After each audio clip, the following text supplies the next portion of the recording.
got two fans here. Thanks, Pat. Thank you. All righty. Do we have Vijay? Vijay? Woohoo! All righty.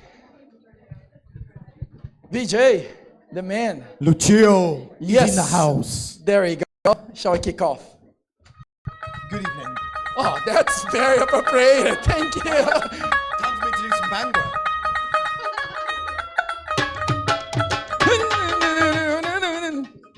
Good evening.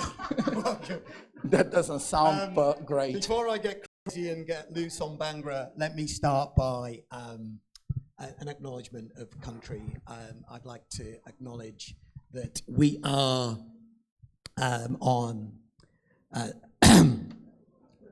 We'll acknowledge that elders past and present, and we'll move on. Thank you so much for coming. Let me start by quickly introducing my good friend, Lucio. Lucio has led digital transformation at Seven and Optus. He's advised clients like Goldman Sachs and has founded 3 businesses. He's a Forbes tech columnist and a LinkedIn top voice. He's also lectured at RMIT and holds an MBA and MIT AI certification.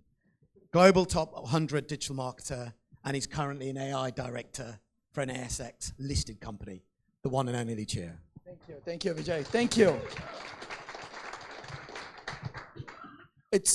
I hardly get short in words.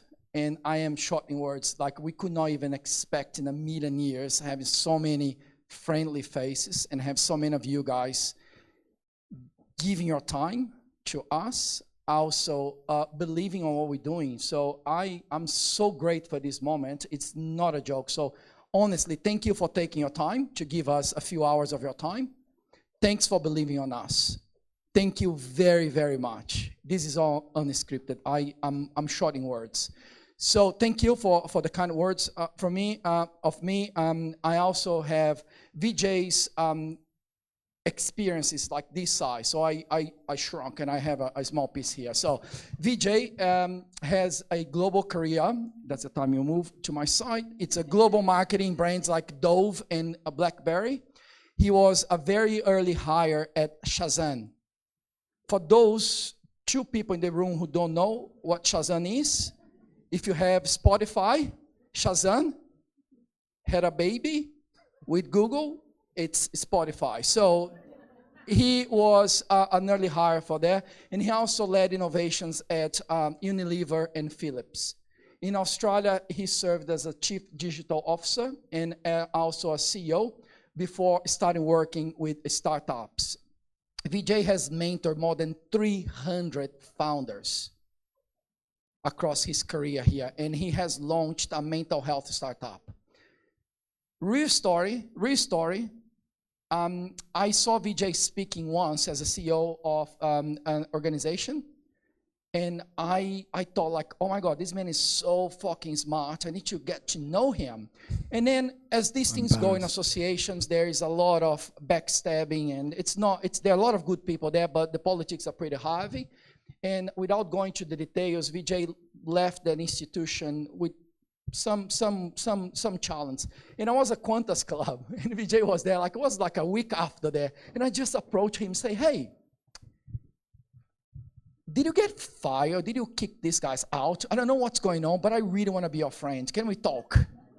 And then how we became friends, and then who we are today. So thank you again for believing on this concept. It's a fine line, isn't it, between getting hired and fired? Let's start by telling you a little bit about why we're here and why we're doing this. Earlier this year, we have some history, but earlier this year we were at an event called Cannes in Cairns. You were kicking back, drinking beer, possibly eating pizza. I was drinking heaps normal, probably. And as 2 people who have worked for a long time in innovation, we've observed firsthand how difficult it is for corporates and startups to work together. On some days, it feels like you're dealing with a different species of human being. And it was Lucio's wisdom that perhaps Gen AI is the opportunity to try and bring startups and corporates closer together. And that's been the driving force. And we're really, really grateful for everyone from corporate land and everyone from startup land taking the trouble to be here. And this is the first of many. And it's a series. And it's a series that we couldn't done without a group of people supporting us, but particularly the support of two organizations. Fishburners, who are the bastion, are one of them of all things startup. We're in their building. And M&C Saatchi, who have not only kind of quickly and quite early on have supported the idea, but have helped us build it, because we feel like founders trying to make all of this happen. We also want to thank our volunteers, Mariana, Paul, Ingrid, and Raf. So thank you to all of you. Thank you. Right. So let's get into the detail of the evening. So the way this is going to run is that we're going to have a panel, and that panel is on AI governance, which has been an interesting topic. Every time I speak to a founder, I realize it's the G word, because you mention governance to a founder and they often run the other way. From getting to know the panelists that you'll be learning from tonight, I hope corporates and startups realize that the standards, the policy, the ethics, the responsibility around generative AI is critical for all businesses. That'll be a 30-minute session. And Lucio was also very key that whilst we want to have panels that are informative and useful and give you some takeaways, we should show as rather than just tell. Yeah. So then we're going to run into a couple of demos, right? Yeah. So there are a couple of principles that we decided for this series of events. Number one is we decided that there's a lot of bad information online about AI and generative AI that's coming from people who have good intention but don't necessarily know they're talking about it. So we made a decision that although I know a lot, Vijay knows a lot, we actually wanted a journalist here to do the moderation. That's the first thing that we say, you know what, we're gonna do different. So today we have Andrew, that's an introduction coming. Next one, we're trying to convince Arvind to do the next one. So we have journalists doing the moderation so we can have fact check real time. Second thing that we decided to do was we come up with this thing about panel, okay? It's great, we're gonna have panels and we wanted to bring startups, we wanna bring corporates, we're gonna have this conversation, but it might be too much of the theory. So we come up with this thing, show, don't tell. So it's a demo around a couple of tools. So today I'm gonna do one, and we're gonna talk about the next event, and we're gonna have our colleagues from M&C Saatchi doing a demo. Is that right, Amanda? Yeah, cool. Next one. But today I'm gonna do some demos, and I'll talk about these demos. And then we have these special guests here, these two amazing ladies who are actually gonna also demonstrate a demo from the perspective on entrepreneurs and startups. So we have two quick demos we're trying to cover. What we're doing as well here, guys, and sorry, this is being too long, but it's the first one. This is a big proof of concept for us. All of you guys are gonna send some of the materials, the websites that we're gonna show today, some of the photos, some of the materials. Give feedback. Just reply and say, hey, think about doing this thing, or thinking about changing stuff. Hey, Lucy, how about talking less? Fine, it's absolutely okay. But make sure you engage with us. Just give me something back to us so we can improve for the next one. The intention is to do every 45 days, give it or take it, maybe every month, maybe every 45 days. Takes a lot on this here to make that happen. So I lost. What are we going now? We're going to call the guys, yeah? Yeah, so we'll kick off with this panel on AI governance. It's an important topic. Over the last few weeks, many of you in the room may have come across the launch of the AI standards from government. You'll learn from the panelists both the insights and the actions that you can take. So running this session is the tech editor of MI3, Andrew Birmingham. both Lucio and I have known him for way too long, and he's a bastion of all things technology in Australia. Joining him, being questioned, are two experts in our humble opinion, genuinely from, if you just look them up, you'll see. Kendra Von, Dr. Kendra Von is an AI advisor for boards and startups. She ran data and AI for Xero. She's previously worked in a senior role at Seek, and she's MIT, so she's pretty highbrow.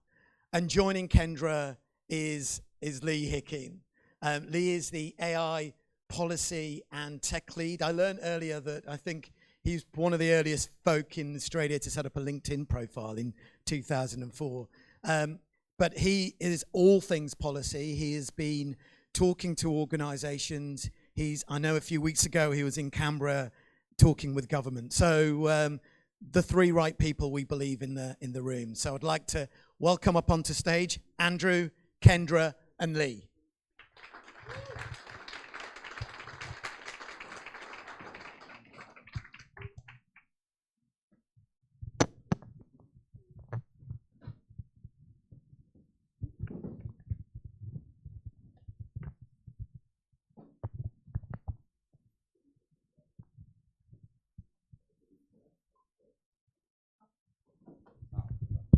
Mine's working. Try that. Good. So in preparation for today, I did three things. I actually went through and looked at some of the sort of contemporary headlines that I think are relevant to the conversation.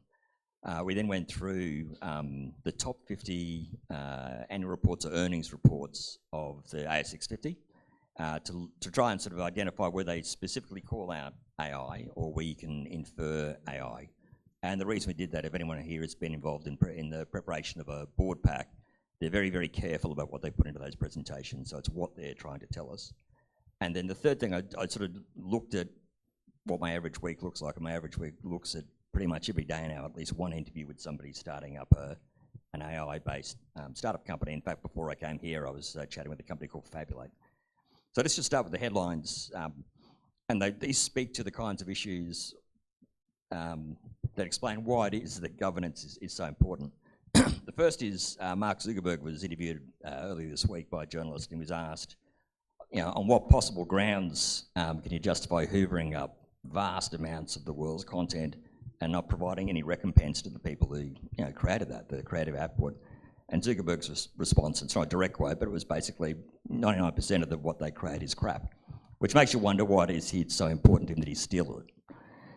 The second is Mark Andreessen. So Mark Andreessen in the last week, and I've heard a number of the tech leaders out of the Valley say this, what they're saying is they're going to commoditize intelligence. So human intelligence becomes a commodity, which is hard to reconcile with the argument they make that AI won't take your job. Somebody using AI will take your job. So what's the intelligence of the person using AI if it's been commoditized?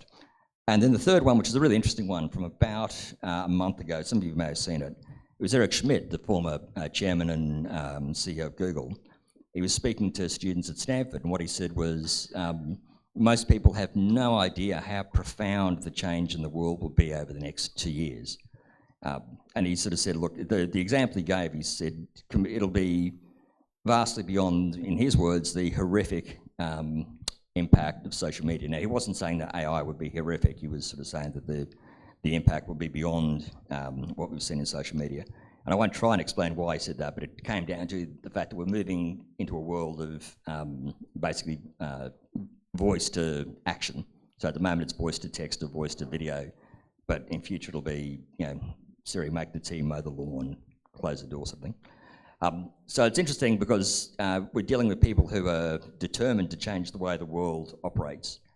I always like to remind the industry that the regulators aren't really there to protect companies from each other. They're there to protect us from the companies. The other thing is just in terms of the top 50. As I went through that, the themes that emerged among that ASX 50 are it's all about efficiency and productivity, the key issues, but customer experience came up a lot. And interestingly, cybersecurity was probably one of the really big themes that I didn't expect to find, but which came through a lot. As was a call out to ethical and responsible AI practices. And the final point, just on the startups, so Fabulate, just as an example, the problem they solve is brands want to find influencers that they can align with, and they need to find influencers who aren't going to embarrass the brand. And so the only way to do that at the moment is to go through and look at the output that they have, go through everything. And on average, the calculations, it takes about 41 hours to make that decision. It's a purely manual process. And it's done by agencies, and agencies charge like a wounded bull. So Fabulate, although they wouldn't describe it this way, I think is looking to disintermediate that particular professional service. But it's a classic one where it's actually taken a problem which is hours in the making and turned it into seconds. What they do is they analyse every frame of a video. To give an example of where that might work, the Australian government hired influencers to run anti-vaping campaigns. And the Australian newspaper very quickly found at least 2 of the 6 influencers who were caught on their own influencing channels vaping. So the tech is actually pretty slick. In today's conversation, what we're going to look at, the kinds of issues we're going to look at are around sort of regulatory compliance and risk management. And as Vijay said, a lot of people kind of run when they, or at least close their eyelids when they hear that. But the reason it's important, or if you want to know what's important, have a chat to the person who had to write a cheque to Austrac for $1.3 billion after the Banking Royal Commission. We'll look at issues around the responsible and ethical use and safeguards that need to be put in place.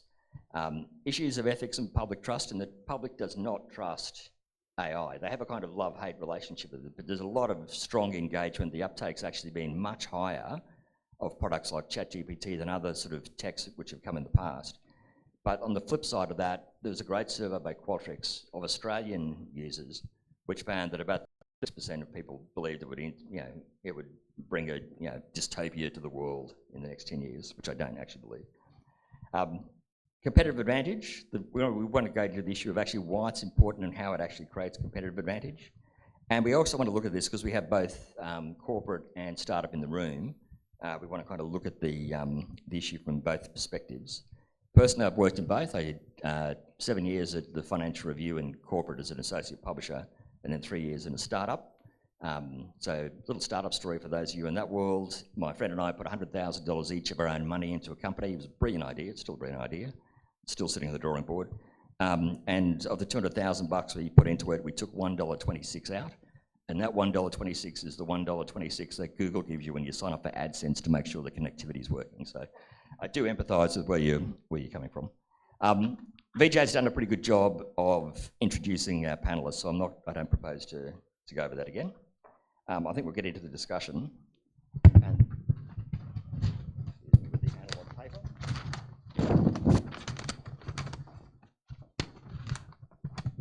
The first thing I'm going to do is actually look at setting the context around Gen AI governance. So Kendra, we'll start with you. From your experience in advising boards and startups, how are companies, and particularly early stage companies, thinking about AI governance?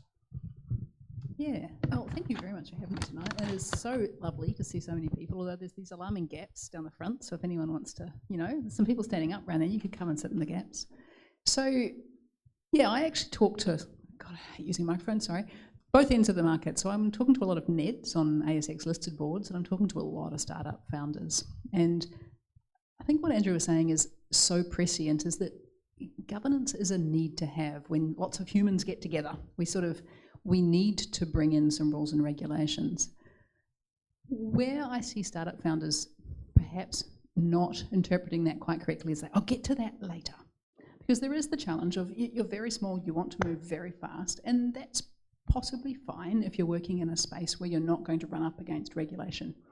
But if you are going to sell to a corporate, they are going to ask you quite early on things like, are you ISO compliant? Have you got your SOC 2 compliance? Have you got all those things? They're now really soon when you go to them with your generative AI solutions or your traditional AI solutions, say, can you give me confidence that you're not going to run into any copyright issues? Can you give me confidence that I'm not going to have bias issues coming up? Can you give me confidence that I'm not going to be accidentally granting loans that give one disadvantage a minority group in the Australian public? So I think it's really important to look at AI governance and data governance the same way that you would look at any other asset.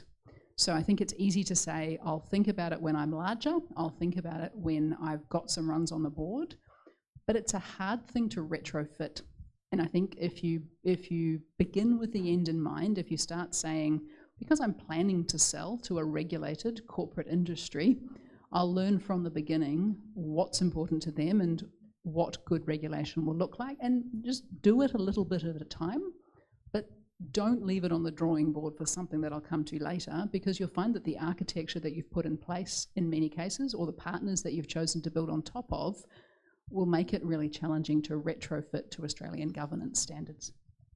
Since Lucio says I have to fact check, my only fact check there really is, in the world of real things, how often do you see that happen? How often do you see them build it in early? It's an interesting question. So I was privileged to go to the X15 AI startup kickoff a couple of weeks ago, and I would have said, because I got some nods and laughs and grimaces from the audience here, which I'm sure was all startup founders, and I would say I got about the same ratio there. So of the handful of startups they had there, I would have said maybe a third of them were like, oh yeah, we didn't do that and we should have, and about the other 2/3 were a bit eyes wide open. And do you see any misconceptions or gaps in how the startups are approaching governance versus how they should be thinking about it? I think it is really easy to think governance is an eye-rollingly boring thing that is something you should leave on a checklist. It's why I actually had a small argument with Vijay and asked him if we could not call it governance. As when I ran the AI and data team at Xero, I didn't call it governance. I really specifically left that word out because it's something that unfortunately we all have a bit of a visceral gut reaction to. I don't want to do it. So I think what I see people doing wrong is believing that it is something that they can delegate and that they can make a administrative detail that is not particularly important. And I think the way to grow in a way that won't make it onerous is to perhaps find your own word for whatever it is, for building a company that I can believe in, building a company that I can be proud of, building a company that I can talk to my mum about and still, feel that I've got out the right side of bed this morning. I'd maybe look at it like that rather than looking at it as something that the government implies on top of me and I have to do but don't really want to. Fantastic. Lee, from a policy perspective, what are the sort of key areas that both startups and corporates need to be aware of when it comes to AI governance, and particularly in the sort of Asia-Pacific region? Thank you. And I'll echo Kendra's point. It's wonderful to see so many of you come out on an evening to do this. So as Vijay said in the introduction to me, these are really loud mics, aren't they? He said, Lee was down in Canberra talking to some people. Well, I'll tell you what I was doing. I was down in Canberra presenting to the Senate, which is one of the most terrifying things I've ever done in my life. If you ever get the option to do it, say no and run the other direction. It's horrible. But it was an interesting learning experience. But I tell you that because it's one of many things. So we're having a Senate inquiry into adoption of AI in Australia. Paper due, I think, 30th of November, I forget, but something's coming from the Senate. We have an open submission from Department of Industry on voluntary and mandatory guardrails for AI in Australia, which will also incorporate the foundation of potentially a new law or an act that will be the foundation of that. We have reform to privacy law, we have reform to copyright law, we have potential reforms to consumer protection laws. We have interesting conversations going on across the entire spectrum of much of the legal framework that impacts on digital services or technical digital type services. So my core message here is we are going to get guardrails, a law, regulation, sectoral regulation, federal regulation, a whole raft of stuff. It is coming whether you like it or not, and it is not built for corporates, it is not built for startups, it is built for Australian industry ecosystems, which is all of us. And so the only and best advice I can give all of you in this room is to echo Kendra's point, you cannot ignore it, you have to do it. It's something that is going to become the minimum baseline of entry into the market, whether you're building on a technological service with AI. This will be the baseline. This will be the ticket to the game. Anything above this is where you start to differentiate. So the only other thing I would suggest, and building on Kendra's point, because she did argue quite venomously about using the word governance, because we all hate the word, it's horrible. What do you think of when you think of governance? You think of an awful process that's going to take time, bore you to tears, and is simply a checkbox to get through the process, which is the absolute worst thing you can think about with AI. So if you think about other things you would have to do as a business, maybe in terms of business recovery, backup, resilience, these are really hard line principle processes that you put in place. You back up your stuff or you don't, it's quite clear. And if you do it well enough, it's good enough to pass, the criteria, the standard. AI is, sort of it's a horrible term. It's almost as bad as governance. It doesn't mean anything when I say AI, because you're all thinking your version of AI is specifically what AI is, and it's probably very different. So what I would say is, think about governance in two boxes. There's part of governance which is simply doing stuff that you know to be right, to be ethical, to be good, to be a business that actually has a purpose, a meaningful purpose in the market. And that's about making sure your product isn't just spewing hate speech. Your product is capable of rectifying its own mistakes. Your own operational back-end systems has some means of catching an error and revoking it or reworking it or having some sort of ability to change that. That's the stuff you've got to do to get in the game. You just simply got to have those processes. And if you look at the voluntary guardrails that have been listed by the government in the paper, they're a pretty good starting point. The other side of it is actually the stuff you're going to do to make your product better than the person next to you or the other person that you might bump into at another event. It's about making your product better, fairer, more inclusive, more available, more intuitive, more capable. That's where actually some of this governance stuff is actually about improving the product. And to me, it's a unique value proposition. It's actually about creating something different. So let's never say the word governance for the next 30 minutes, and let's call it our value and our baseline, or something better than that. I'm sure you can. Andrew, I'm going to be annoying by jumping in on Lee's answer, which we said we were going to do to you, sorry. I love Lee's point around use it as a differentiator. There was a survey came out about 6 months ago, and it just made me chuckle and chuckle and chuckle. It said that the Australian population was fairly not interested in AI. They were fairly sceptical. There's a lot of people were like, not really sure I want it here, not really sure I want it there, definitely not letting it into my doctor's office. And a lot of the top end of town was talking about, got to get out there. We've got to educate the Australian public. The challenge is they're not AI literate, and this is why they are so suspicious and concerned about AI and not jumping on board with it. And I thought, is it that? Or is it that they're actually quite literate and they're actually quite concerned about some of the ways it could inadvertently change our culture?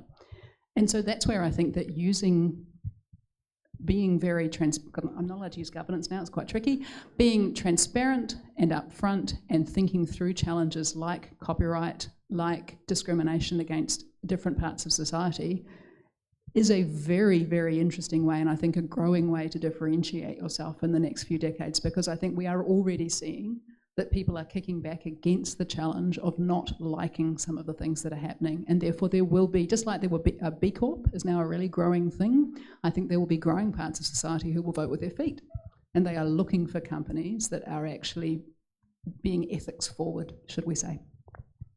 Okay, now Microsoft, of course, sits at the heart of the AI debate in the industry worldwide, and its position is, well, eventually half owner of ChatGPT. I think it sort of gradually scales up over time. So, Lee, if you can sort of describe to us, how does Microsoft address these challenges internally, and what's the guidance that you give to your partners?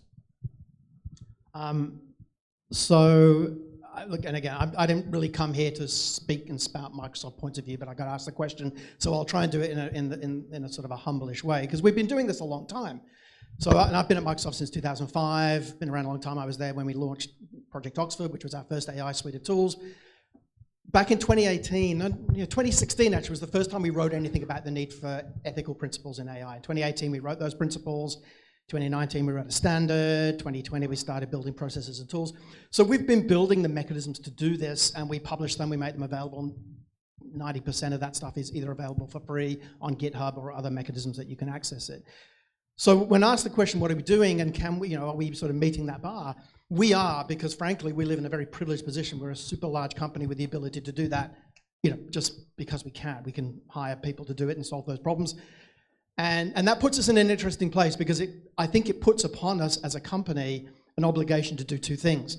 One of which is to participate in the discourse. So we can't just sit there, and I'm not accusing any of my other big tech friends of not doing this, but we can't just be sitting there and saying, our products work like this is how we built it, they'll just figure out how to make a law that works around what our technology does. We actually have to go into the room with government and sit down and figure out what's right for us and what's right for you, because it's a balance between the two. That's good for us, and it's good for our company, and it's ultimately good for the Australian economy. The other thing that we have to do, and we're getting better at it, but I'm not suggesting we're by any means the best or there, is we build a platform for many of you, I hope, where you might build your technologies leveraging our tools and services, whether it be OpenAI through us or other parts of that. We have to get better at solving these problems for you. Because as Kendra's point said, earlier on, as you start to deal with large corporates, they're going to ask you questions about SOC, about ISO, about FISMA, about other sort of levels of appropriate standards or accreditations or things you've done. We do all those, we build them into the product. That's part of the investments we make so that when you come to use those technologies, you don't have to necessarily do the work, you just have to understand what is included and what is not included, and therefore what's the gap that you need to think about, because it's a shared responsibility model like many of these tech solutions are. But for us, that's, I think that's the obligation we have, is we can't just turn up and say, here's a product, use it. We have to turn up and go, okay, here's a product, how is it going to affect society, and how do we help other people build on that product? Because that's how we make our money, and it's how you build a product, because we work together on it. All right, quick 30-second anecdote. This is not about Microsoft, it's another company. But I did an interview for 29 minutes when a software vendor was pitching their AI solution. And at the 29th minute, I said to the guy, are you allowed to use this product in your own company? And let me tell you, 30 seconds is a very long, awkward silence. And the answer was no. Just in terms of the government and how it's addressing AI standards, Lee, to you first. The government's recent white paper on AI standards raised a lot of questions about the balance between innovation and regulation, which has always been an issue in this industry. From your role at Microsoft, how do you see corporates navigating this? And are they prepared, do you think, for the standards that are being proposed? Well, yes, the short answer, I could give you that, but about the mics, I'll talk longer. Yes, of course, we're ready for it. We have to be, because this is not the first time we've dealt with having to meet a standard. Like I said earlier, I mean, the predominance of our business, and I'm talking now largely about sort of cloud platform vendors, is built on adherence to standards, whether it be local standards, global standards, or other forms of that. So in terms of our readiness to do that, yes, that's kind of core to the business of what we do. But to the government's paper and what does that mean and how we're thinking about it, I think one of the interesting things to note about the region, and you asked the comment earlier on about Asia Pacific. So my role spans Asia Pac. I cover everything from India, China, New Zealand, and sort of everything in between. We're in a really quite unique position in Asia. So if you look around the world, if you kind of bucket it up into three areas, you've got the US, which has fallen in behind the White House executive order. That's the position that they have to take for various reasons. There are many, many other political challenges at play here, economic war with China and political wars and other sort of challenges that they have. So they're forced down a path of sticking with what they've set in place, which is the executive order, which is perfectly good, but that's their path. Europe, in its infinite wisdom, thought that they could just do GDPR again and built the EU AI Act, and suddenly everyone went, oh shit, actually, no, this is not very good. GDPR was good, but this one we don't like, and it's starting to cause its own ripples. If you follow that, you'll see that France, Germany, Italy are starting to splinter their thinking away from the EU Brussels-centric view, and it's sort of starting to fall apart a bit. But again, parts of it are really good, the way they've thought about risk, high risk, high, medium, low risk, and the way they've thought about some parts of that, fantastic. Here in Asia, we have great diversity of thought, and we have the brilliant position of sitting back and looking at everyone else screw it up and going, okay, we'll take a bit of that one, a bit of that one, a bit of that, and we'll build the best practice. In fact, and that's largely, without being specific about it, something that's happening now is as Australia has put out its voluntary and mandatory guardrails and its position on law, other countries are now looking back at us. Other countries that typically we would have followed in the Commonwealth, I won't say any more, are looking back at us and going, hey, maybe we should think about what you're doing. So we're actually in a bit of a leading position. The paper itself, there's nothing in it. If you have had a chance to read it and look at it, there's nothing in it that's necessarily particularly subversive. The guardrails are all fairly sensible about protecting data, protecting three things: security, safety, and trust. Do we trust the technology? Are the people who are running it doing it in a secure way? And is it safe for consumption? They're thinking like that. So I would, to my first point with the answer I gave you, I would be familiar with it today. Even if you're not building anything in it, you have to start understanding what the law is going to look like, however it's applied in your sector, your industry, whatever, because it will be the foundation of it will be those guardrails that you're seeing in the paper today. I'm going to make Vijay very happy here because he was terribly concerned that Lee and I were going to agree with each other too much. So I can vehemently disagree with Lee. Yeah. Don't ever disagree with Kendra. It doesn't work out well. Not quite in the way he thinks, though. He was, I'm sure, entirely correct to say that Microsoft is absolutely ready for the governance that the Australian government is rolling out, but he spoke for all of corporate Australia when he said that, and I completely disagree with him on that. So I've spent a lot of time in the last 6 to 9 months working with some of the largest companies in Australia, and they're not ready, and they would be the first to say that. One reason I would be very confident in saying that is that generative AI builds upon this other large pile of things that many of Australian corporates have been doing for a long time, which is called machine learning or AI, which builds upon data. And I've spent a lot of my lifetime building machine learning systems on data inside big and large companies in this country. And the challenge always lies in the quality and the control around the data. And generative AI and its individual productivity tools that are being rolled out across Australia at the moment are bringing that to everyone's attention in a very strong fashion. And I think if you went and talked to most CISOs and most tech leaders inside large Australian corporates, they would say, this is the high, this is finally coming to us and saying, to get out of it what we want to be able to get out of it, we are finally going to have to really lean into fixing some of our data problems. So you don't sprinkle generative AI or any kind of AI on top of a data layer that has its own challenges in terms of access, audit, security, and control. But it does start to require you to remove a lot of the easier guardrails that you can put into place to make those things secure. So I would say that folks are keen for it, they're up for it, they'll give it a jolly good go, but there's an enormous amount of work to be done for us to be able to realise all of the benefits that some of these new tools can bring to us in a really safe and responsible way because of the internal architecture of a lot of our companies. I should have a rebuttal, but I'm conscious you want to move on. Governor, you can have 30 seconds to rebut. No, because Kendra's 100% right, and I was speaking purely from Microsoft. And I think you said something that maybe trigger a thought, which is talk to a lot of CISOs. And I think one of the very first things we learned as an organization, and again, privilege of being a large organization, we did this, we established something called the Office of Responsible AI, which is an entirely separate entity within our business that has purview over the entire business, engineering, sales, marketing, finance, everything, but has no direct ownership of any one of them. So finance doesn't tell us how much money to spend on responsible AI. Engineering doesn't tell us what products to build responsibly. That's a mechanism that works, and what I see fail so many times in other corporate and other businesses is they look at responsible AI governance and go, governance, let's put that with legal and compliance, and it becomes a legal problem. Oh, it's about the technology and data. Let's put that with the CTO. It's a technology problem. Oh, no, this is leadership. We should put this in the marketing. The chief operating officer should look after this. The wrong person gets given the job, and I think that's one of the challenges that most organizations have today is knowing where to house responsible AI. Okay, I encourage discord, obviously, in the panel. One degree again. The one thing we didn't get to in either of the comments was the issue of the extent to which compliance stifles innovation, and specifically in the world of AI, what do you see as the risk there?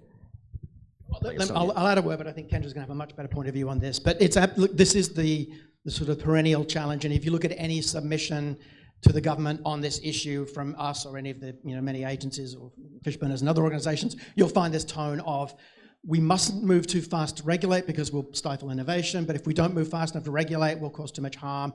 Where's the balance? What do we need to do? And it's probably the single biggest challenge, and we don't, as a technology company, we are struggling to have a voice in that argument because, of course, our voice is tainted by the fact that our entire world is built around creating opportunity and innovation, so we struggle with that. I will defer to Kendra. I'd love to hear your points of view on how do we think about that balance of innovation and risk, because it is really the fundamental core of how we think about regulation for AI. Oh, that's a really tricky one. I don't think it's regulation that's going to. I find that thing a challenging one to struggle with, because people say don't regulate it because you'll kill innovation. There's a lot of harm coming out of this stuff already. We're not waiting around for regulation to come and stop the harm. I'm not a naysayer of any of this technology. I've built my entire career on being a practitioner playing with these tools, and I love them to pieces. But it freaks me out that right now we have a very uneven playing field, because these tools, which are really quite shit for doing a lot of actually important things, because they are pattern matching and they make things up and they are not reasoning, they are not thinking, and they are not looking up knowledge bases, no matter what the majority of the population thinks, are therefore imperfect for many very useful things, but more than good enough for a lot of things where you don't need to be perfect, which unfortunately is in a lot of the more nefarious parts of our economy. So harm's not waiting for regulation. I think too often we use innovation as a shield for saying that we shouldn't think more equitably about making sure that the economic gains of any of these new technologies are spread equitably equitably across our population. So I guess I'm not saying that I don't believe that it requires careful thought, but I am saying that 9 times out of 10, when I hear the statement, oh, we can't regulate because we'll kill innovation, I look for the funding source behind the person who is saying that. It kind of comes back to me to guns don't kill people, people kill people. And I'm not particularly concerned around very deleterious outcomes of the technology. I'm far more worried about making sure that we use the technology in ways that won't be deleterious to large parts of the population. So regulate because it's the right thing to do, and I don't think you'll kill innovation. Right. I like the comment about regulations not waiting for harm, and I'll use this as an excuse to introduce or to remind you that Sam Altman, the CEO of OpenAI, was fired by his board for lying to the board, and then the investors fired the board for firing Sam for lying to the board. You make it sound so sordid, Andrew, when you say it like that. If I had a soundtrack, it would definitely be playing. Let's move into the practical implications for startups and corporates. And Kendra, this is for you to begin with. Let's focus on the practical side for startups for a moment. If I'm a founder building a new AI-driven product, what are the key governance principles that I need to bake in from day one? Well, I would definitely look at data ownership. I would definitely look at whether you're comfortable with the fact that the large language model you use may indemnify you against any problems that they may have had with data ownership. That's a really tricky one. Because if you really want to be careful about digital rights, you have to look very, very carefully at the large language model you're building on top of. Look very, very carefully at whether or not the purpose that you collected the data for is the purpose that you're actually then using it for. That's true not just in generative AI, but I do see a lot of people new to this space losing some of the prior art. So because your company has the data for one purpose does not mean in Australia, which is where we all are, that you can then take that data and use it for any other purpose. So be super, super careful about that. And be super eyes open about your actual ability to be able to remove bias from your model. I hear a lot of people saying we have to de-bias models, which really makes me chuckle. And it makes me remember long ago when I was working at Seek and I was building a matching algorithm for candidates and job ads, and some of my dear strategy colleagues would say to me, Kendra, just make sure you build us an unbiased model. I got really frustrated and eventually just ended up saying to them, cool, show me an unbiased world and I'll show you an unbiased model.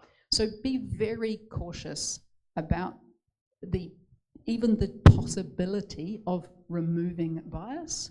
And then, I think design for the tools as they are now, not for the tools that some of the hype machine would have you believe are going to exist in the next year, because the tools that you have are the tools that you should build with. And if you're building for models that don't hallucinate, models that, all the other, some of the other more fantastical things that we are promised are in the pipeline, you may find that your funding runs out before those models arrive and you're left with the product that you have. So my biggest advice would be build with the technology that you have today, not the technology that you're confident will be with us in 9 months.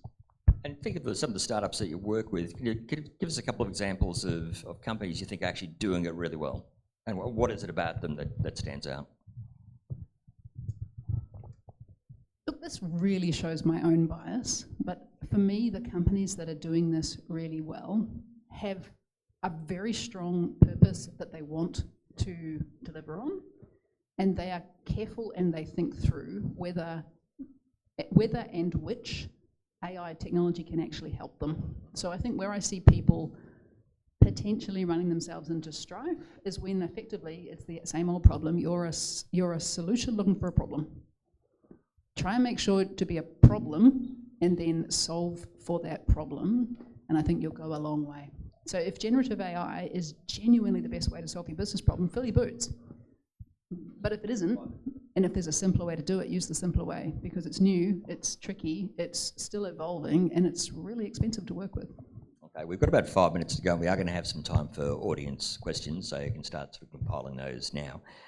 Lee, think about your experience in terms of the companies that you work with, the corporates that you work with. You mentioned the point that the great advantage of scale is resource, but with that often comes bureaucracy. So how do you kind of integrate AI governance into frameworks without sort of slowing the product innovation cycle? There's a couple of things to think about. One of which is, as I said earlier, is you need leadership. You need someone to own this problem, and this problem is not bespoke to your technology or to your business operations or something else. So give somebody the ability to own this problem for your business and for your organization.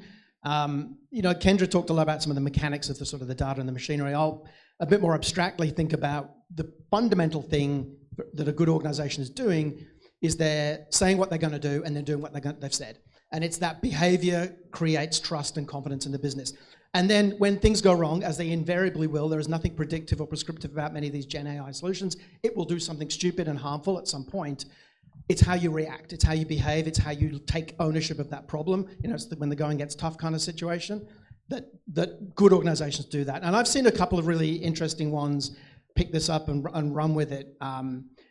And it's in our public news. So Korea Telecom, we've announced a massive partnership with them, and they are taking this on as a big part of their work, is to build their own responsible AI engine inside their organization. And what I like about what they're doing is they're not going down the path of saying, right, we're going to create an entirely new, I have to say governance, a new governance structure. We're going to put it out to the business, and we're going to force everybody to start following this dotted line.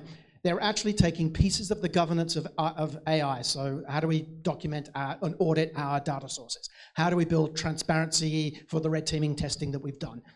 They're taking that and they're putting it into existing software development processes. So they're not trying to build something new. They're integrating it into a known process in the organization today.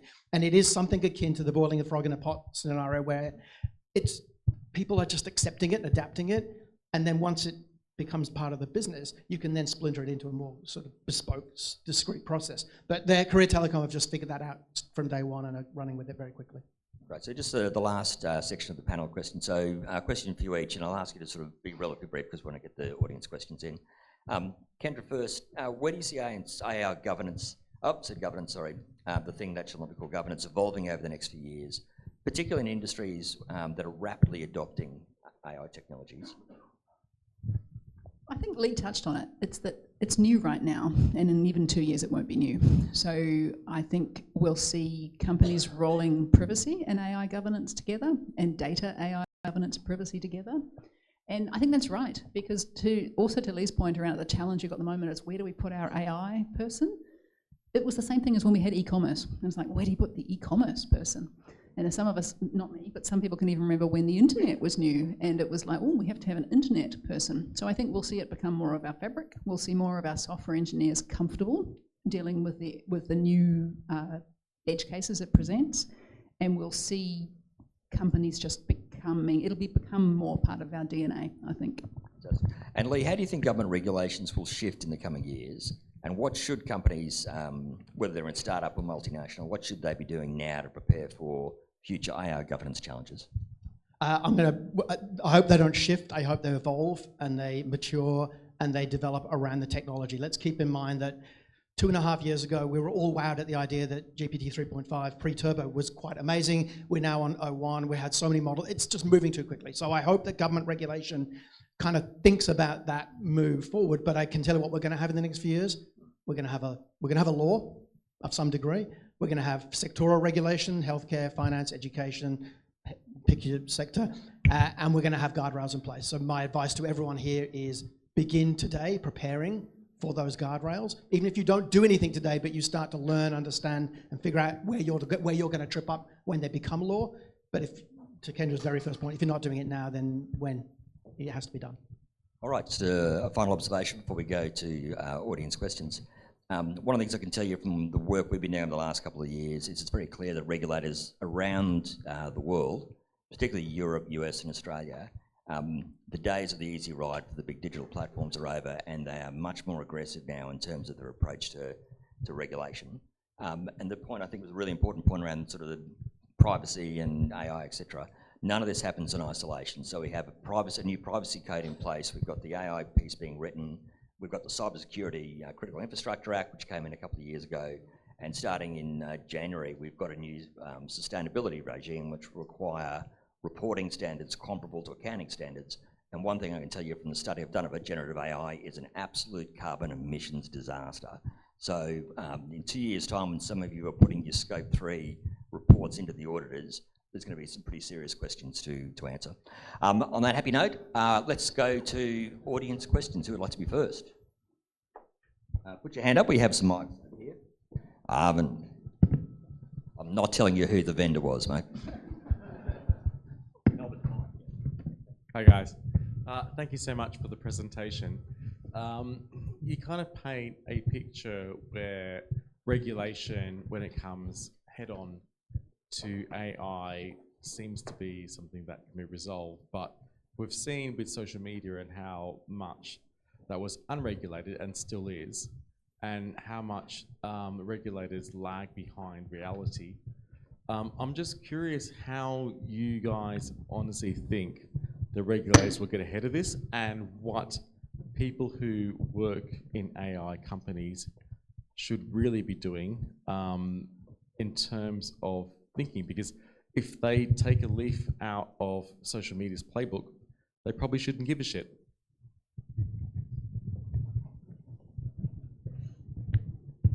Who wants to go first? I guess for me, you can only control yourself. So you can be, you know, you can tie yourself up in knots thinking about how will other companies, and I agree with you, I'm quite concerned around if what we got out of social media was what we have today, and some people will tell you that the person who might be about to become President of the United States is largely a product of the social media era. What new challenges might emerge with generative AI used poorly? For sure.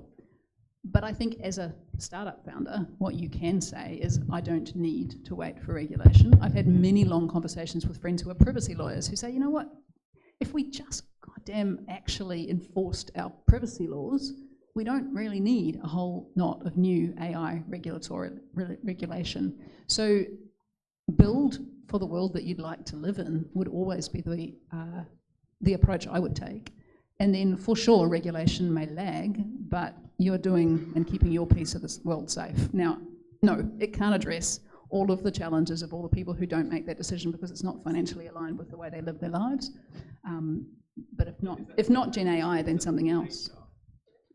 I think we're saying the same thing, mate. You can't control all the other parts of human nature, you can only control yourself.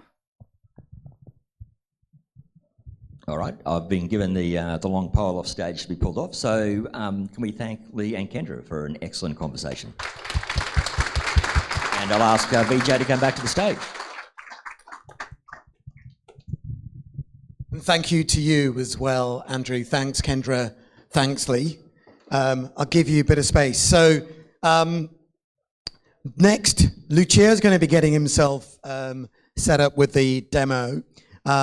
I don't know about you, hopefully you found some useful takeaways. I'm hearing Lee talking about things like security, safety, and trust. Kendra, build with what you have. The challenges around discrimination. As a marketer, the part that struck me the most was how you can use, can't call it governance, can I? I'll call it the G word, as a differentiator. Hopefully you've all got something you can walk away with and work on.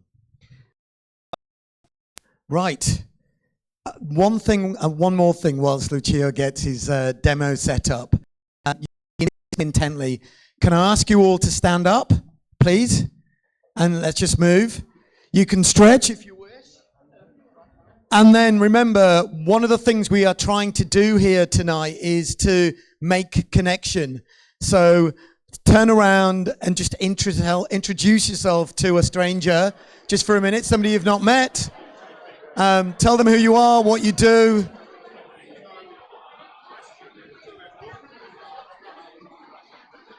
You good to go?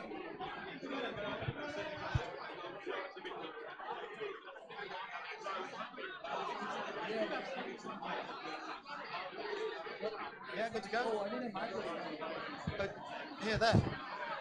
Yeah, but some just things here. Oh, no, I'll have to hold it for you. Ready? Okay.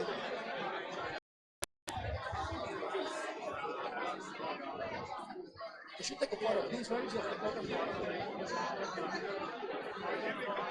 This is great. This is not work. That's on that work. I want to. Yeah, that is pretty good. Right, well, there we should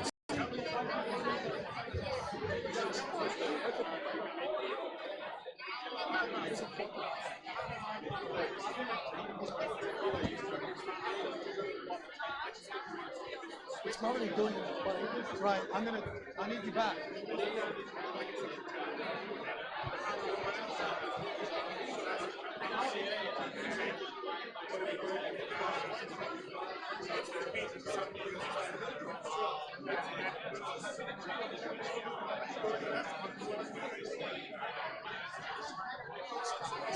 Ready? Just give it like a few seconds. This is our hero shot about people networking. When we say people networking, there's a hero shot. Because they can work extensively with people. Yeah, he's coming.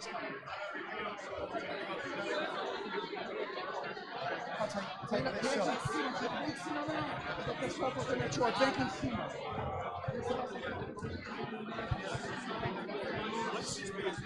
Let them do it. Ready? You good? Okay, that's enough for now.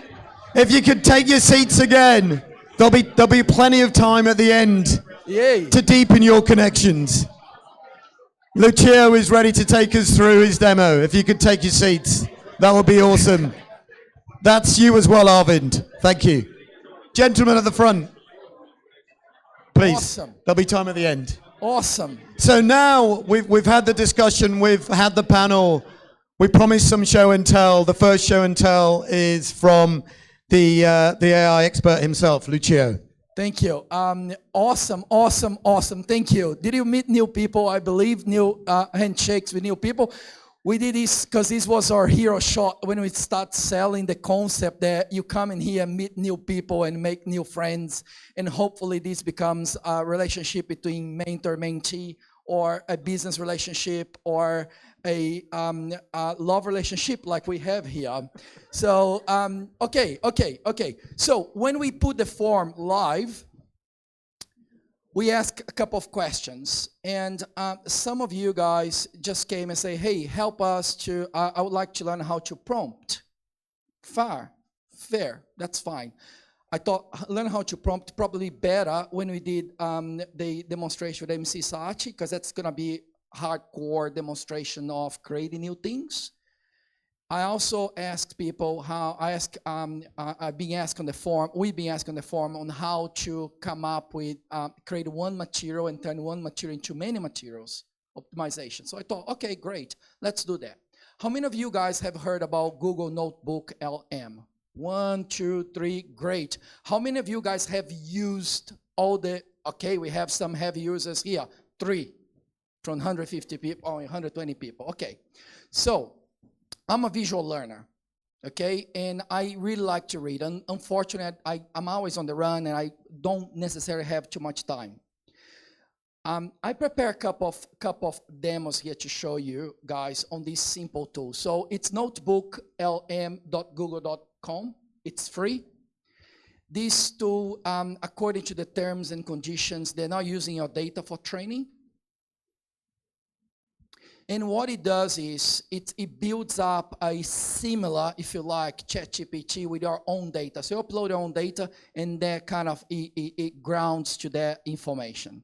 So I built three quick things here. So one of the things I just finished the Competence Directors course. I just finished there, and it's about 1,000 pages. You need to read a lot of things. It's a lot of reading there, all right?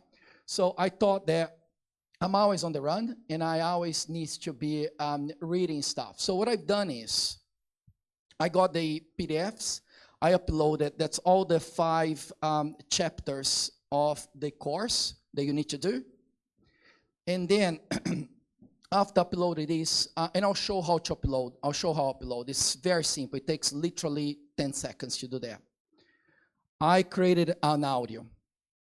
Okay, this is the final product. I'm just gonna show the final product, and I'll show some of you guys how actually I went through the process. It's very simple. So I uploaded the PDFs. I didn't click anything else. I just asked to generate an audio. That's the first thing I wanna show you. So I could listen to this on the run. I could be driving and studying. Ooh, strategic. Love it. I'm ready. We're talking board effectiveness. The real deal. Not just understanding it, but like truly mastering it. Mastering the game of board effectiveness. I like that. And you know, this is high stakes decision making, strategic leadership. the kind of stuff that can make or break organizations. Absolutely. And we're going straight to the source for this one, diving deep into some pretty intense course notes Intense is right. from the Australian Institute of Company Directors. So this has been created automatically. This is a beta version from Google. There's two voices, a male, female voice, very heavy, hardcore American accent. But this was fully better than Brazilian. Calm down. So, but the whole point is this was created automatically. I didn't put any command, I didn't put any prompt, I didn't ask anything else. I'm gonna show you how we made this happen, all right? So I also created a few notes around. So I asked about, help me to understand, just creating prompts. So what it does is it's pretty much a Google Gemini or ChatGPT grounded for the material I uploaded. And I'll talk about the business case, the use case that you can go through this. So that's the first one. I just wanted to give a little bit of the taste. So let's go. This is slightly uncomfortable. I'm gonna put the mic down. Hopefully you still can hear my voice. That's rude, Patsy, unfortunately. So this is an article that our friend Arvind, right here, wrote about this event. Okay? So there's an article. So all I'm gonna do is I'm gonna copy. Thank you. I feel quite bad that you're doing this. Thank you. That's wow. Okay. Don't take thought of this, man. That feels very patronizing. Thank you very much.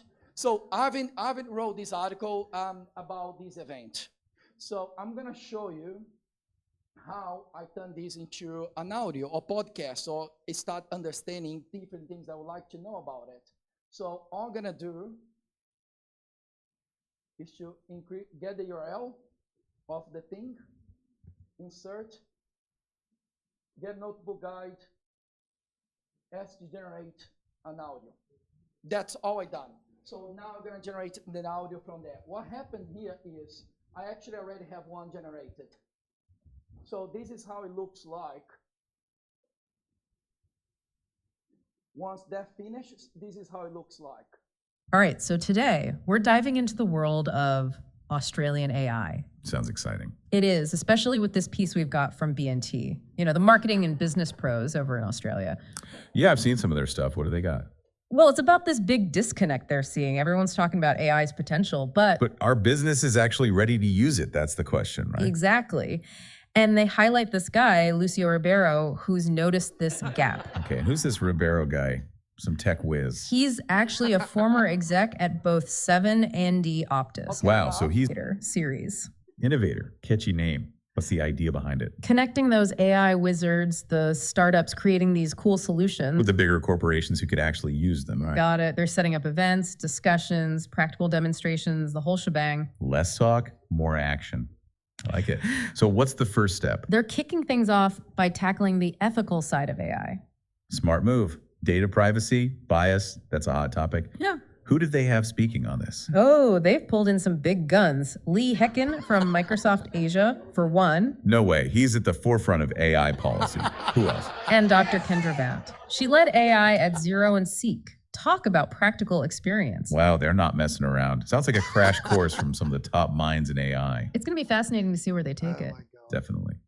So this is an example. It's the death of the PR agency. That's what I'm thinking.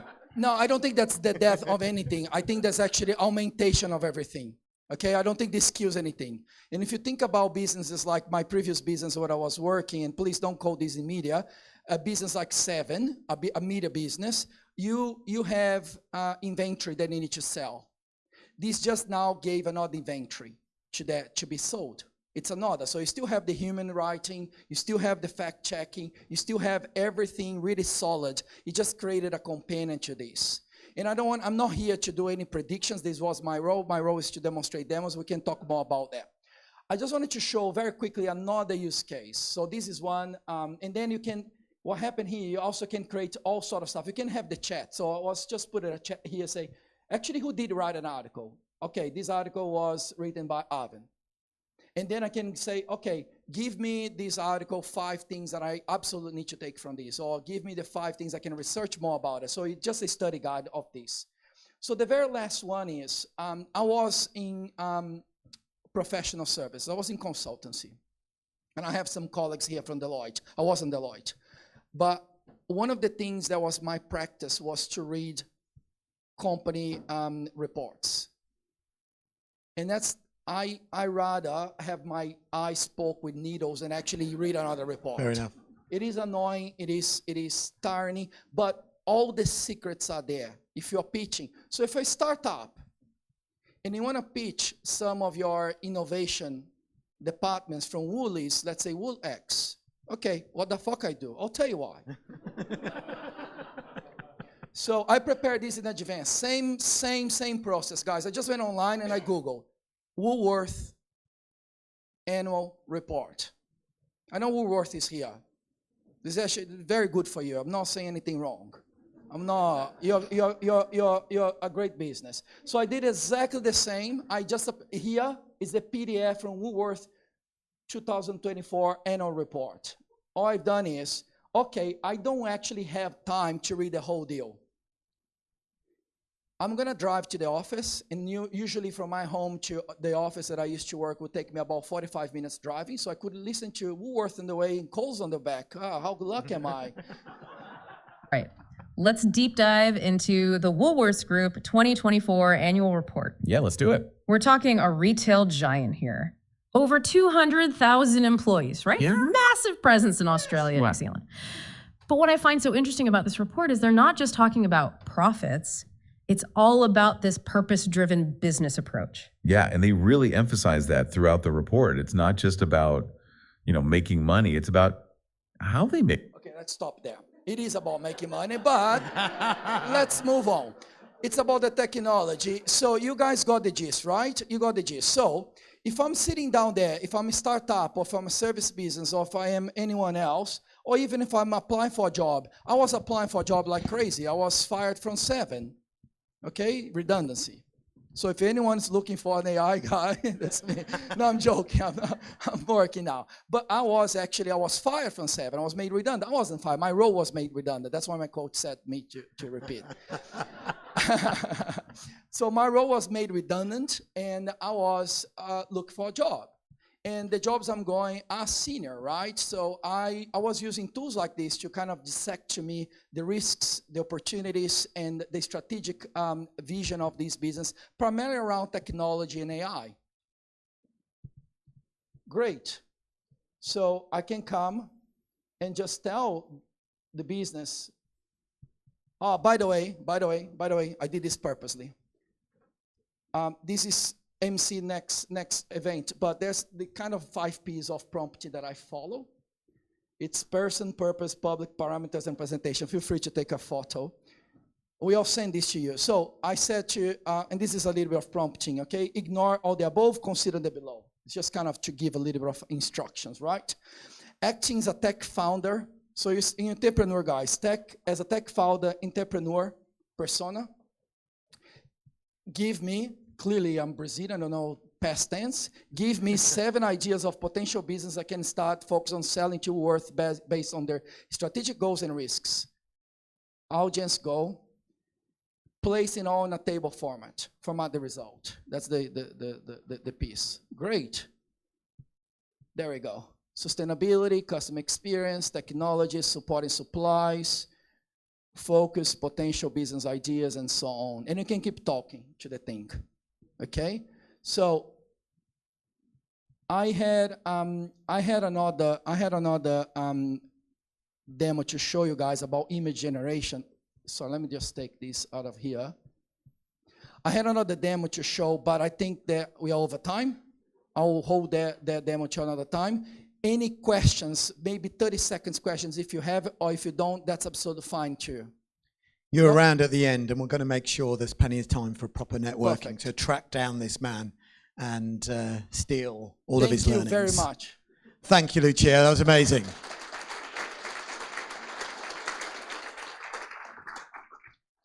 We're going to have a kind of similar thing now as Kate O'Keefe, co-founder of HeatSeeker, plugs herself in. So part of the intent of these evenings are that are relevant to both startup and corporate, to have good product demos and demos of tools tonight Lucio, next time M&C Saatchi, but also to bring the most prevalent and prolific AI startups into the room for them to show us what they've got. Kate and HeatSeeker I've known for a few months. She's not a first-time founder. She's launched and exited a fashion business in the past. She's ex-BCG, and now with her co-founder Fee has launched HeatSeeker. I'm going to hand you over. You ready to go?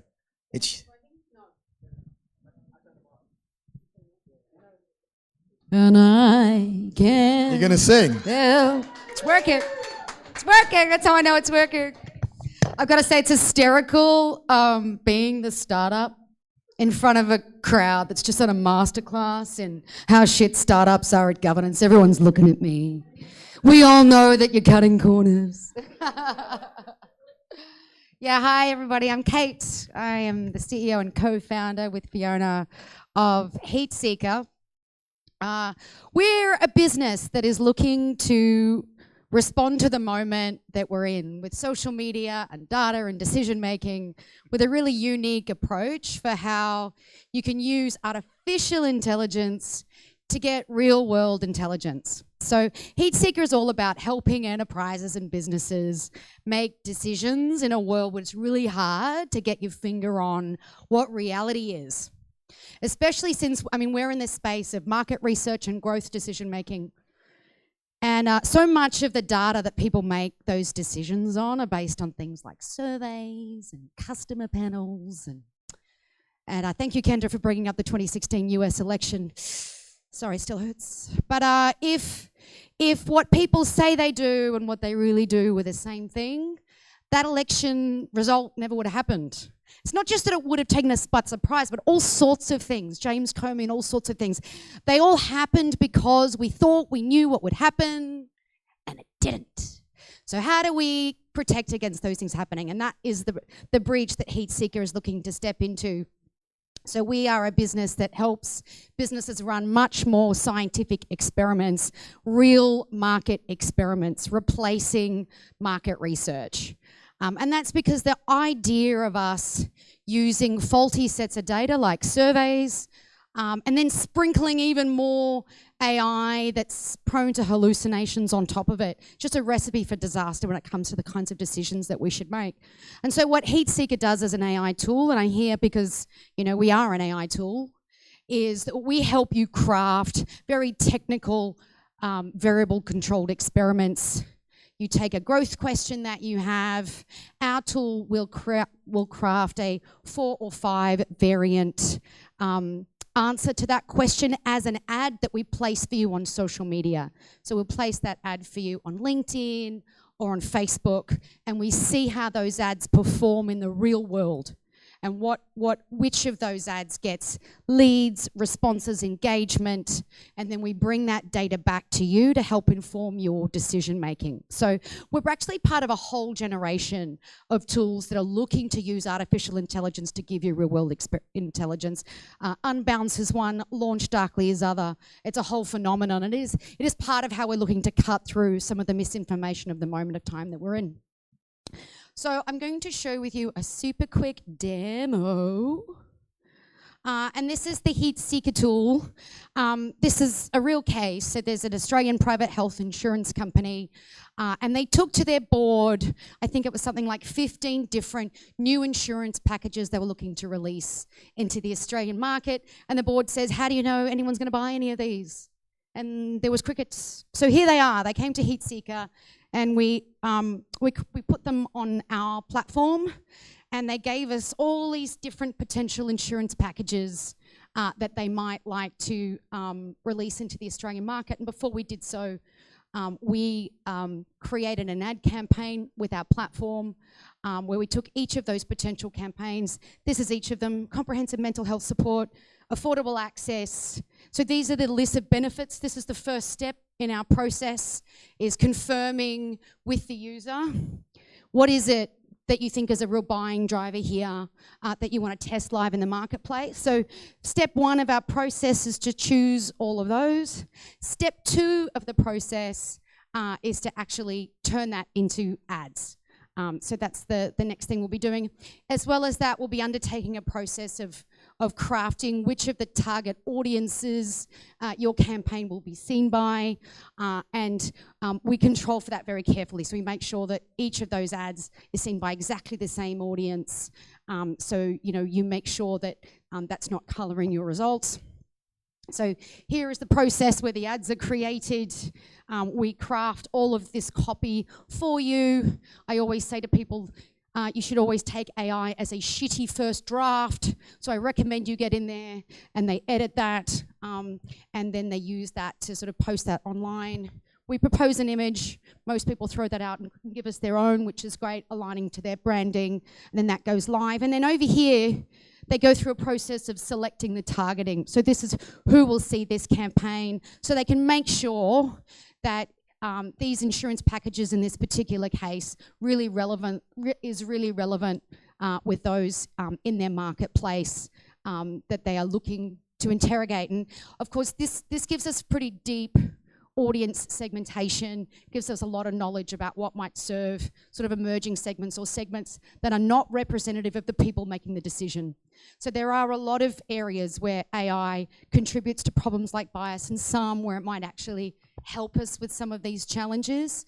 In this particular case, we had feedback that our tool was proposing packages that served populations that weren't represented on the innovation team. They hadn't thought of these before, and how wonderful that they were being proposed options that team hadn't thought of, which was nice. Now, come on, move on. So yeah, so this is what it looks like in real life. This is the ads that appeared on socials, and this is actually the winning variant that they had, which is going to be taken to the marketplace and is currently in development. So look, that was most of what I wanted to share today. I really enjoyed joining the conversation today about governance, something that we're super, super passionate about. As female co-founders, we feel like we're representative of some of the populations that are often overlooked, and we feel it's part of our responsibility to make sure that we lean in and make sure that we're using tools like our own to challenge some of the assumptions. A lot of the folks in power that are making the products that serve us, don't look like us sometimes, and so how we lean into that breach and make sure that they're hearing from our voices. HeatSeeker is a beautiful tool within enterprises for using the voice of the user as a decision-making framework. It forces us to listen. We can move faster when we listen to users more intently, more carefully. Prototypes and fake door ads and A/B tests, these are show not tell methodologies. So we're not getting lost in translation. We're sharing them with the real people, real options that they'll only choose while they're doom scrolling on their second screen next to their partner late at night while they're watching Netflix. They're only engaging with those modalities when they really, want to choose them for their lives. So we think this is a really important way for us to listen to people more carefully. And that's it from me. Thank you. And everybody can have a free trial in here if they'd like.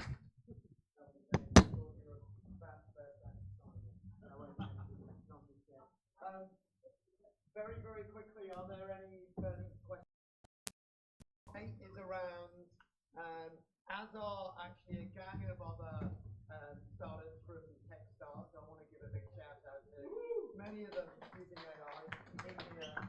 Some of the smart startups in the room, so go and seek them out. That's kind of it for us tonight. It has been a bit of a proof of concept. Oh, much better. All right, just shout. I can take a breath and be calm. We'd welcome feedback. Our intention is to bring startups and corporates together. So we encourage you in the remaining kind of 30 minutes to go and speak to somebody else that you don't know. These connections matter. Our fundamental belief from the research we've seen is if we can do and corporates can help actually all of industry. Before I do wrap up and give my good Brazilian friend the final word, this is just episode 1. With your feedback, we're going to create and move on to episode 2. which is on the 7th of November, so it's 5 weeks today. That session is one that's close to both of our hearts, and I think it's close to one of our supporters, M&C Saatchi's hearts, which is around AI in marketing. We are planning a session where we think our friends from Optus, they're still talking to you, right? Are coming.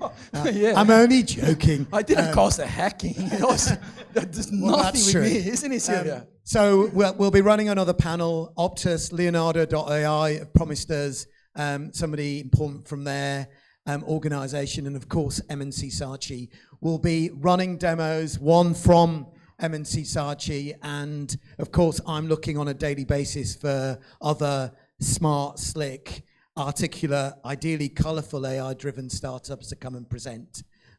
Lucio, I'm going to give you the final word. Okay, 10 seconds. Hands up who think was beneficial coming here tonight. And be honest, if it wasn't, it wasn't. Okay. Come on, Pat, that took forever, man. And he just put a hand up because I look at him like we had eye contact here. Thank you very much. Okay, we will send some of materials. We're sorting out. This is very startup orientated, so you might get material. You got some of the materials coming from my email or Vijay. We sort it out. It's not spam, I promise, and I'm not trying to pitch anything. So with that said, we have this event. We are collecting feedback. I would like to ask my volunteers to come here. Come on, guys, come here. I would you deserve. You did a great work. Amanda, come join us. Amanda, come join us. Where's Raf, our photographer? Rafael, come here. And our AV gentleman, you don't want to come here? Come on, man. Come on, thank you. So guys, this here, every single person in here worked for free. Nobody made any money. Everybody put a great effort on this. So thank you, Amanda, for believing and bringing M&C Saatchi Group into this journey. Thank you very much. You guys have been amazing. Great agency. Publish on BNT, Media Week, whoever is here, please do that. Vijay, thank you for believing my crazy dream in cans and make this actually work. Everything was just like, oh, let's have some beers, let's have some pizza, just a group of folks. And Vijay said, well, we can do better than that. And we did it. So thanks for all of you guys helping to produce this event. This is my Brazilian mafia. We're all Brazilians from this point. There's a little Brazilian mafia. I'm slowly becoming Brazilian too, I think. Whatever that means. And ultimately, thank you to each one of you guys who took a few hours of your day to come here. Thank you, you both. Phenomenal. You're like number one for us. Kick this off. Thanks for believing. Kendra, I know your reputation. Lee, I know your reputation. We've been panels before. You guys have great reputation, and lending your reputation to us, that is priceless. That was a campaign I created for MasterCard back in the year. Thank you. Thank you. Have a good night. Have some beers. Thank you. I'll see you in a month. Bye-bye. And thank you, Fishburners, for having us. Fishburners, oh my fucking God. Thank you very much.